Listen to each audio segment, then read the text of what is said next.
regression analysis plays a crucial role. There are different types of regression analysis, each suited for different data patterns and relationships. Two common ones are linear regression and polynomial regression. Linear regression assumes a linear relationship between the input features and the target variable. It's like drawing a straight line through the data points. This works well when the relationship is relatively simple. For instance, predicting house prices based on size can often be modeled with linear regression. Polynomial regression allows for curved relationships between variables. This is useful when the data doesn't follow a straight line. Imagine predicting a car's fuel efficiency based on its speed. At low speeds, efficiency increases, but at very high speeds, it drops again. This curved relationship is better captured by polynomial regression.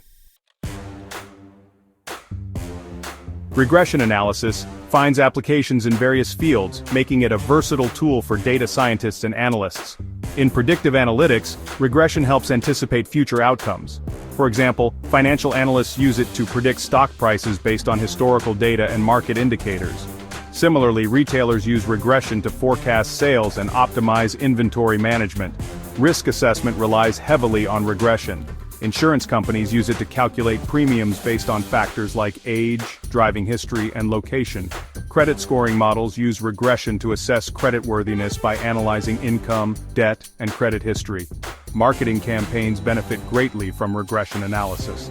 By understanding the relationship between marketing spend and sales, businesses can optimize their campaigns for maximum return on investment. Regression also helps personalize marketing messages and target specific customer segments, than overfitting the training data.